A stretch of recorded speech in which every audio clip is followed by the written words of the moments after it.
Hi, welcome to another episode of Start the Week with Wisdom. We are so delighted to meet you today on this Monday in July. We hope you're all back from vacation. And my name is Bridget Burns. I'm the Executive Director of the University Innovation Alliance. And I am Doug Lederman, editor and co-founder of Inside Higher Ed. Welcome. Welcome.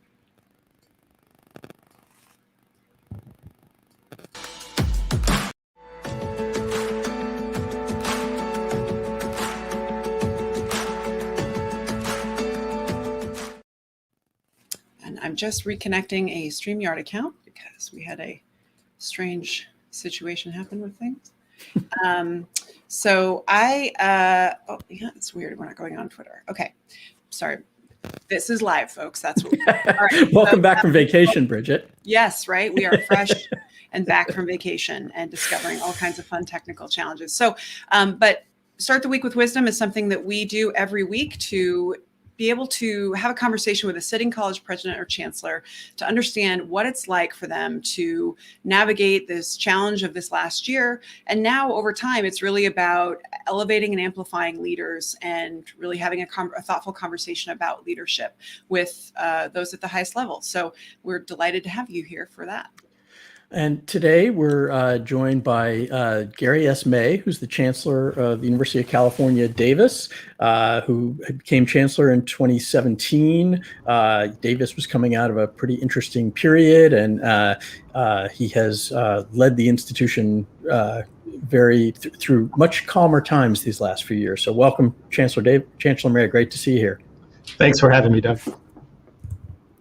So we wanted to have a conversation with you because now first, you got on my radar, and I mentioned this because you had perhaps the wittiest May 4th meme tweet go out, and I was like, whoever has the kind of culture in their organization that allows for that kind of playfulness and nerdiness, because I am a Mandalorian fan, I was like, I need to talk to that guy. So that was, I loved it. And if you all haven't had a chance to see it, it was fantastic. And so I appreciate you being so quick and responsive to have this conversation. But what I wanted to talk to you about today is UC Davis is an institution that is extremely broad in terms of a research university, really embodying the land grant mission, and has a very distinguished history. And I want to know what it was like for you to navigate COVID, because I have heard that you had a different approach to navigating COVID, and I would love to hear what you did that was unique and any advice that you would give to other leaders. Well, I think if you go back 15 months, Bridget, when we were all shutting down our operations on campuses around the country, everyone was pretty uncertain about the future and what was going to happen. And that uncertainty magnified over the next several months as cases were going up and people were getting sick and dying. And as we were thinking about returning to some sort of campus environment in the fall, there was a lot of consternation in the community around Davis about bringing thousands of students who could be carrying the virus back into a relatively small college town. And we were also thinking about how to keep those students safe, of course, and how to keep our staff and our faculty safe. And it turns out we were able to combine some resources, some internal resources, some CARES Act money, some philanthropy, and develop a program that would address not only our own students and faculty and staff, but also the surrounding community in the city of Davis and the Yolo County where we're located, because the virus doesn't know boundaries. So we figured, we needed to do something that would be comprehensive. And so we developed this Healthy Davis Together program. And the approach was to combine some new technology around testing, which we borrowed from the ag and genomics industry, and we're an ag school, so we had a lot of expertise on campus. So we developed a very simple PCR test using saliva that could run about 10,000 samples a day. We made that available to the entire community for free, and we combined that with some standard epidemiological approaches and a pretty unique public health messaging initiative surrounding this Healthy Davis concept, where we were having our students as ambassadors. We called them public health ambassadors, going out into the community, just on the campus and beyond, passing out masks, answering questions, telling people not to congregate, all sorts of things that would be helpful. And we did some media, some commercials, and some print media that ads and all sorts of things to make sure people were getting tested regularly and were aware what the current situations were. It's just been a wonderful success. We got some very good publicity on the national news, NBC News, CBS News, New York Times did a featured article on us, and we're very happy with how it's all turned out. And it's really strengthened our connection to the Davis community. This was a place where the town-gown relationship was, somewhat strained at times, and it's never been better now since we've done Healthy Davis together.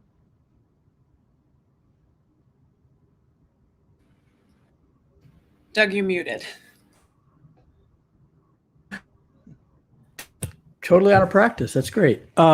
So does that mean that at this moment, when I'm assuming that you, like most places, are planning to bring more students back and fairly fully return to campuses, that you have set things up? I don't know whether you're seeing any anxiety in the community or about students coming back en masse, or do you feel like the groundwork you've laid through this collaboration has really mitigated that?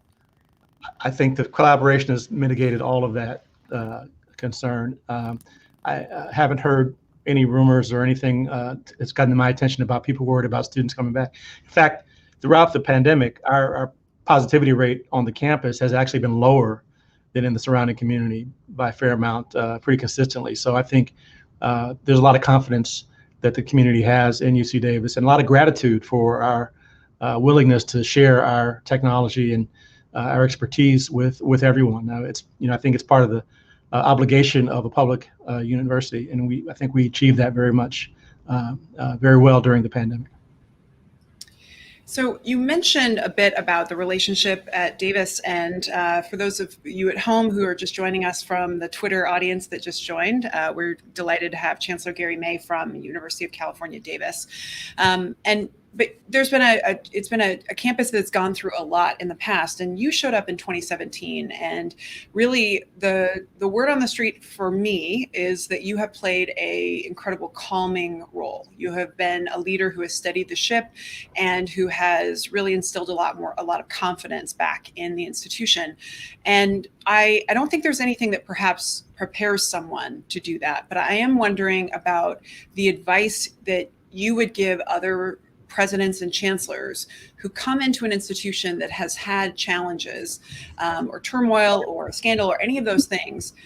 What lessons did you learn, and what advice could you give them?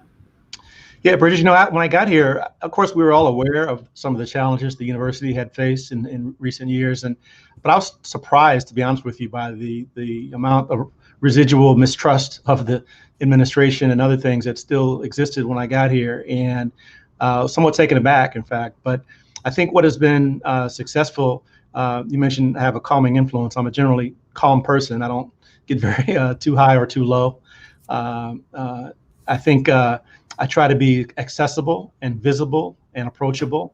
I over communicate. Some say, I go, my first year or two, I did not say no. I went to every single event that I was invited to, unless there was a conflict with another event I was invited to.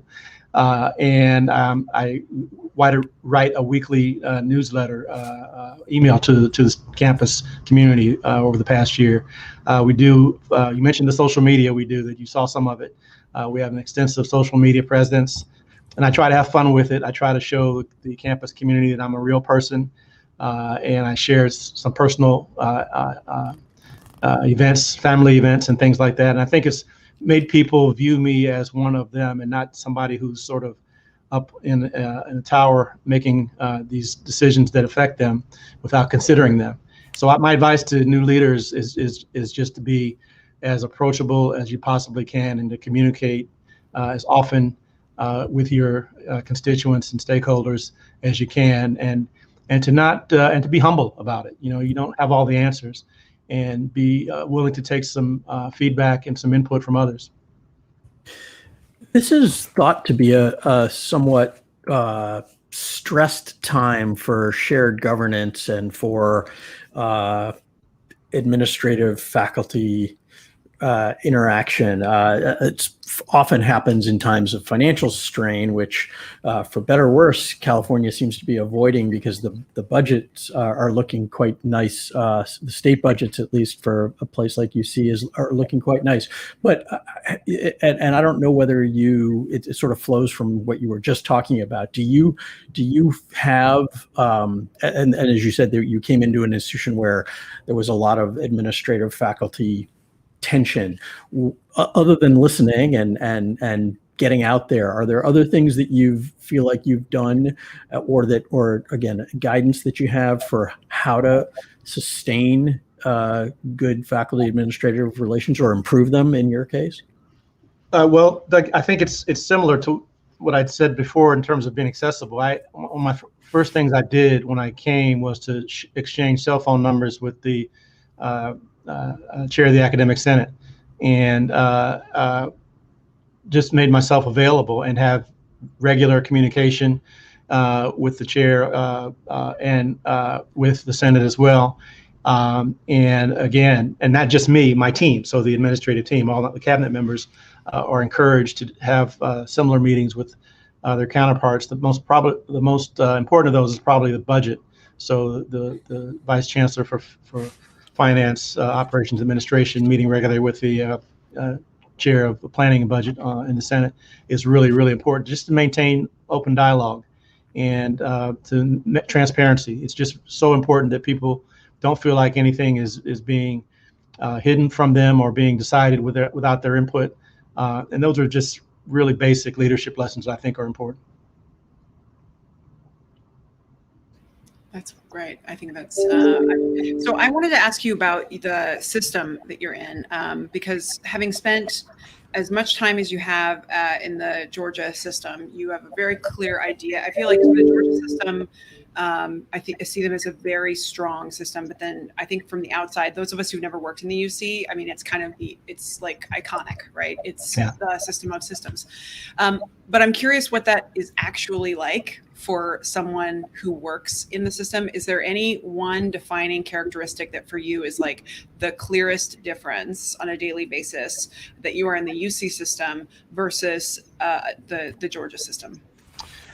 If I had to pick one thing, I would say that in the UC, all of the chancellors we meet monthly, or actually biweekly, regular communication, sharing best practices, bouncing ideas off of each other. All the campuses are sort of viewed as equals in that space. And it's a very collegial environment, whereas, not to knock Georgia at all, but in the university system of Georgia, there were the research universities and the four-year institutions and others were kind of separate organizationally. And we have excellent leadership in the UC in the president's office. I've worked for two great bosses, first Janet Napolitano, now Michael Drake. I can't say enough about having Michael, who has been a chancellor in the UC, by the way, which is invaluable, I think, in his approach to sort of providing the necessary guidance and framework, but allowing us to have some autonomy in our decision making. And I just, it's a really wonderful environment in which to be in leadership.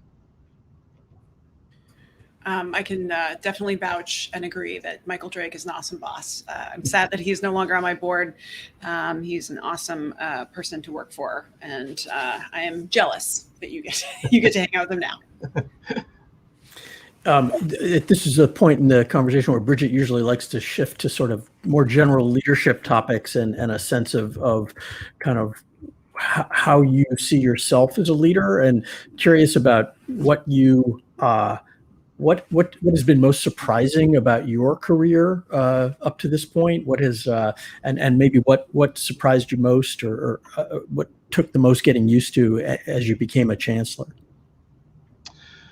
I think I'll be really honest. Before I was chancellor, I was dean of engineering at a place I'd been for a long time, and I'd also was an alumnus there. So I kind of viewed myself as a beloved figure, and I think a lot of people agreed with that. When I came here, the chancellor's office was not as beloved. So the biggest adjustment or surprise to me was the amount of mistrust, some negativity, and coming into that environment where I had to prove myself, where I was pretty proven and stable in my previous role.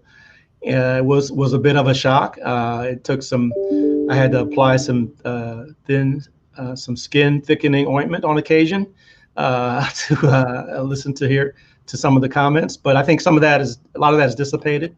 And I've gotten used to the fact that everyone is not going to agree with every decision that I make.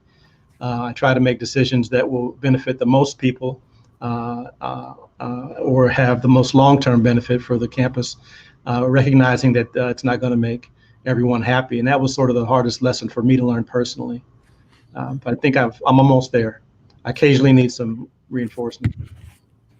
That really makes me think, and Doug in particular, we've talked to a lot of chancellors and presidents in the past year, that if you were transitioning to play this role, this calming leader, and rebuilding all this trust during COVID, I don't know. I mean, I just feel like that's so much harder, right? And we've seen quite a few leaders transition or go down this year, and a lot of it has been, if you didn't come in with a foundation of trust at your institution, I would love to hear from our listeners if someone has found, if there is a leader who has started with zero and actually figured out how to build trust in their broader community and overcome challenges like this during COVID, because I just can think of countless examples of folks who that's such a hard thing to do virtually. So I'm so glad that you were there in 2017 and not 2020. Me too.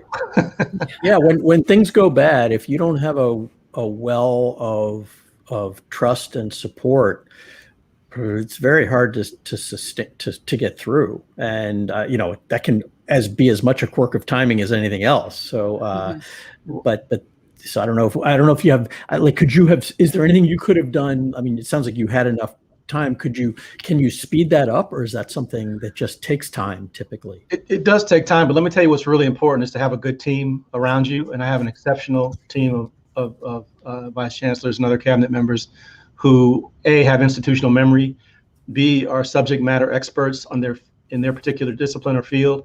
And I have to believe in them and trust them and let them do their jobs. I'm very the opposite of a micromanager. I kind of depend on consensus among the leadership to drive the decision making. You mentioned the Mandalorian, Bridget. I'm actually more of a Trekkie than I am a Star Wars guy, but Kirk used to bring all of his lieutenants and other leaders into the room and ask everyone's opinion. And that's kind of how I am. I'm a consensus driven leader that likes to get everyone's input before we move forward on various projects or ideas. And I think my team feels empowered because of that. They're not looking over their shoulder. They're not,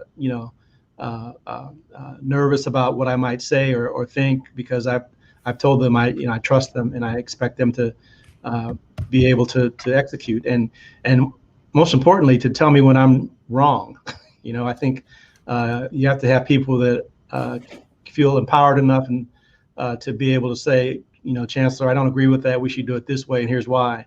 And I think we have that kind of environment here. It's yes, the team is definitely critical. I also think one of the things, as I'm just in this nostalgic space of reflecting back on all these prior conversations, and you're really bringing up some of those these ideas, is that one of the things that is most essential in this year is having a team that understands when you actually need to know something, and it's probably going outside the bounds of typical meetings. That's one thing that I've found some have struggled with, is that their team doesn't. We rely on that water cooler comment. We rely on that side, meeting where someone can actually let you know what's really going on. But people who work for you who actually know this is actually the time when I need to find a way to make sure to have to communicate this information to my boss that is going outside of what will come up normally in meetings. That does require a great deal of trust, but that seems to be the thing that is most essential in this past year, I would say. It is, and it's hard to do virtually. You mentioned the water cooler. I mean, you don't have that opportunity on Zoom, but the team knows that I really pretty easy to work with and for, but I don't like surprises.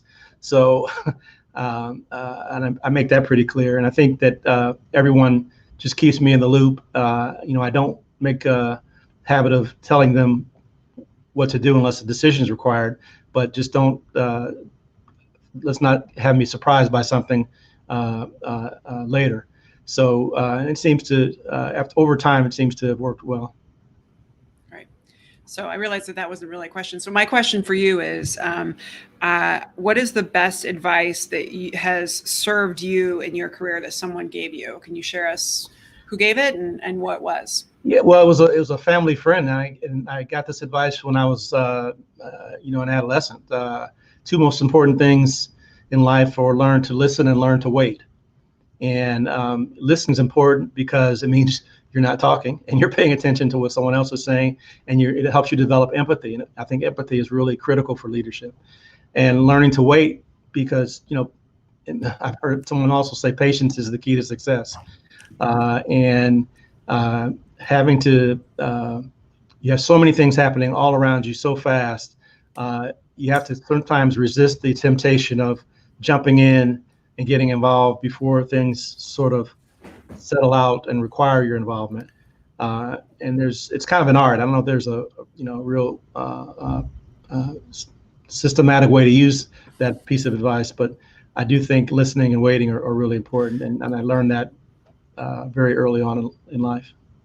It's interesting because I guess there's been a lot of conversation in the last year about how higher education sort of institutions sort of sped up their pace.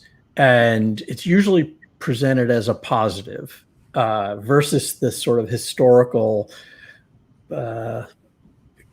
deliberative nature of higher education. And I'm interested to hear you say, and I think you're right, that fast, and I frequently say fast decisions aren't necessarily the best ones, but there's been this assumption that higher education as an industry, institutions individually, sort of need to speed up their pace of decision making and action. And I'm curious just sort of how you see, it's a balancing act like everything else, but I'm curious how you think about that, given what you just said about patience. Yeah, well, there are some times when you have to make decisions quickly. I don't want to imply that I'm indecisive, but I do think the long view is important for us. And, we're talking about an institution that's thousands of years old, right? And it hasn't moved quickly. As they say, we move in higher ed at the speed of retirement, right? So, but I do think,